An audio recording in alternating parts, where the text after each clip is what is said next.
اگر بیوہ نے شوہر کی جائیداد کی تقسیم سے پہلے دوسری شادی کر لی تو اس کو حصہ نہیں ملے گا، اور اگر بیوہ نے حصہ لینے کے بعد شادی کی تو اس سے حصہ واپس نہیں لیا جائے گا۔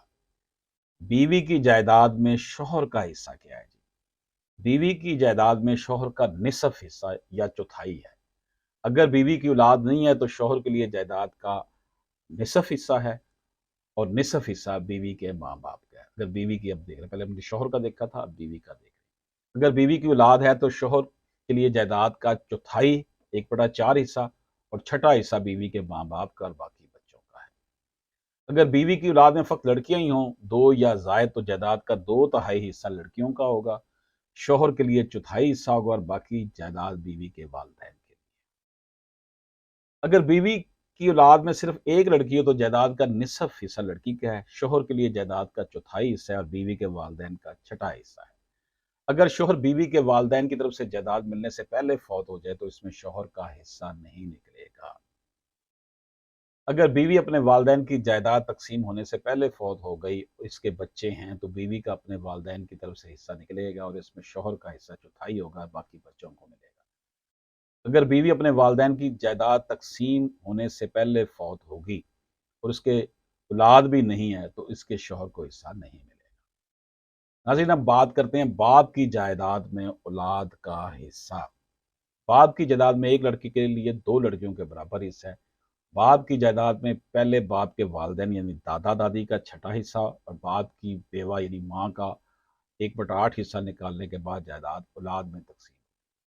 اگر اولاد میں فقط لڑکیاں ہی ہوں، 2 یا زائد، تو جائیداد کا 2/3 حصہ لڑکیوں کا ہوگا، 8واں حصہ بیوہ ماں کا ہوگا، اور چھٹا حصہ باپ کے والدین کو ملے گا۔ اگر ایک ہی لڑکی ہو تو اس کے لیے جائیداد کا نصف حصہ ہے، 8واں حصہ بیوہ ماں کے لیے اور چھٹا حصہ باپ کے والدین کے لیے۔ ناظرین، اگر باپ کے والدین یعنی دادا یا دادی جائیداد کی تقسیم کے وقت زندہ نہیں ہے تو ان کا حصہ نہیں نکالا جائے گا۔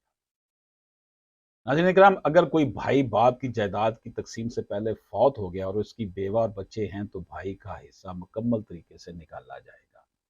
اگر کوئی بہن باپ کی جائیداد کی تقسیم سے پہلے فوت ہو جائے اور اس کا شوہر اور بچے ہوں تو شوہر اور بچوں کو حصہ ملے گا، لیکن اگر بچے نہیں ہیں تو اس کے شوہر کو حصہ نہیں ملے گا۔ ناظرین اکرام، اب ہم آتے ہیں ماں کی جائیداد میں اولاد کا حصہ۔ ماں کی جائیداد میں ایک لڑکے کے لیے 2 لڑکیوں کے برابر حصہ ہے۔ جائیداد ماں کے والدین یعنی نانا نانی اور باپ کا حصہ نکالنے کے بعد اولاد میں تقسیم ہوگی، اور اگر اولاد میں فقط لڑکیاں ہی ہوں، 2 یا زائد، تو جائیداد کا 2/3 حصہ لڑکیوں کا ہے، باپ کے لیے چوتھائی حصہ ہے، اور باقی جائیداد ماں کے والدین کے لیے ہے۔ اور اگر اولاد میں صرف ایک لڑکی ہو تو جائیداد کا نصف حصہ لڑکی کا ہے، باپ کے لیے جائیداد کا چوتھائی حصہ ہے، اور ماں کے والدین کا چھٹا حصہ ہے۔ اگر ماں کے والدین تقسیم کے وقت زندہ نہیں ہے تو ان کا حصہ نہیں نکالا جائے گا۔ ناظرین کرم، اور اگر باپ بھی زندہ نہیں ہے تو باپ کا حصہ بھی نہیں نکالا جائے گا، ماں کی پوری جائیداد اس کے بچوں میں تقسیم ہو۔ اگر ماں کے پہلے شوہر سے کوئی اولاد ہے تو بچے بھی ماں کی جائیداد میں برابر کے حصے دار ہوں گے۔ ناظرین کرام، اب آتے ہیں ہم بیٹے کی جائیداد میں والدین کا حصہ۔ اگر بیٹے کی اولاد ہو تو والدین کے لیے جائیداد کا چھٹا حصہ ہے۔ اگر والدین میں صرف ماں ہو تو چھٹا حصہ ماں کو ملے گا، اور اگر صرف باپ ہو تو چھٹا حصہ باپ کو ملے گا، اور اگر دونوں ہوں تو چھٹا حصہ دونوں میں برابر تقسیم ہوگا۔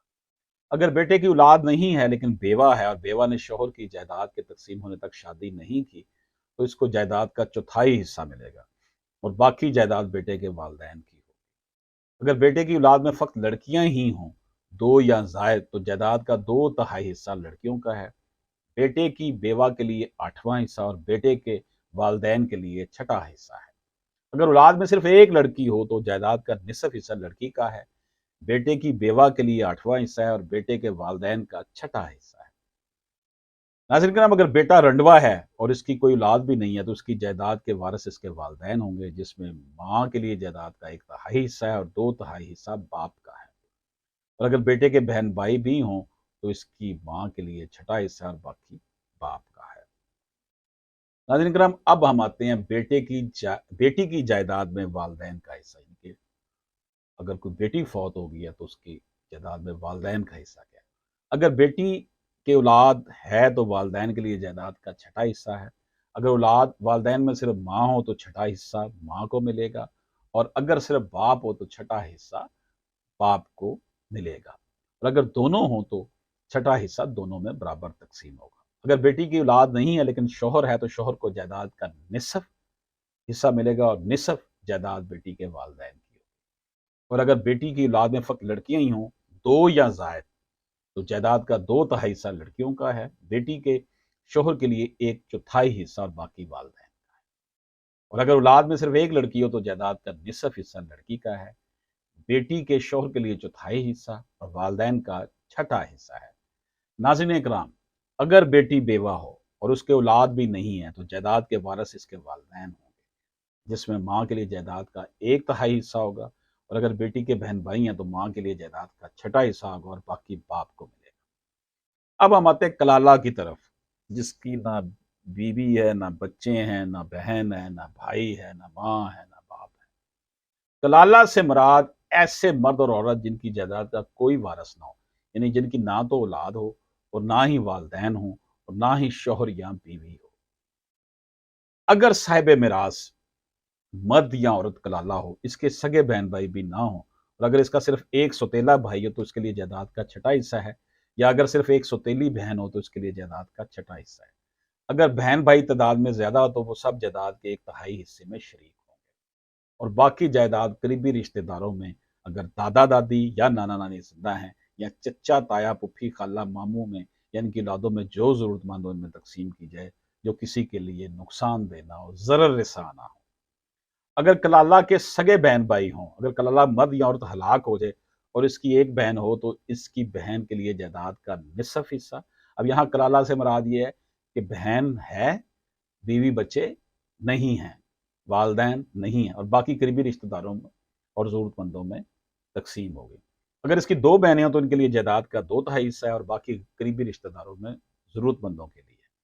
اگر اس کا ایک بھائی ہو تو ساری جائیداد کا بھائی ہی وارث، کلالہ باقی کوئی بھی نہیں ہے، صرف ایک بھائی ہے تو وہ ساری پراپرٹی کا وارث ہوگا۔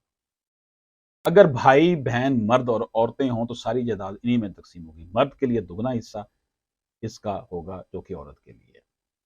ناظرین اکرام، اللہ تعالیٰ کھول کھول کر بیان کرتا ہے کہ تم گمراہ نہ ہو جاؤ، اور اللہ ہر شے کو جاننے والا ہے۔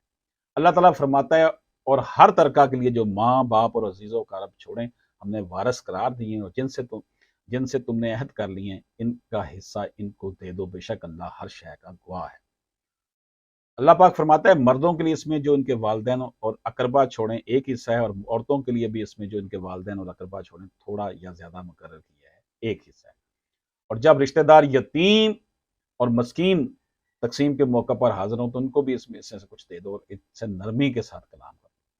اللہ تمہیں تمہاری اولاد کے بارے میں وصیت کرتا ہے کہ ایک لڑکی کے لیے 2 لڑکیوں کے برابر حصہ ہے، اور ایک اگر فقط لڑکیاں ہی ہوں 2 یا زائد تو ترکے کا 2/3 حصہ ان کا ہے۔ اگر وہ ایک ہی لڑکی ہے تو اس کے لیے نصف ہے، اور والدین میں سے ہر ایک کے لیے اگر متوفی کی اولاد ہو تو ترکے کا چھٹا حصہ ہے، اگر متوفی کی کوئی اولاد نہ ہو تو اس کے والدین ہی اس کے وارث ہیں۔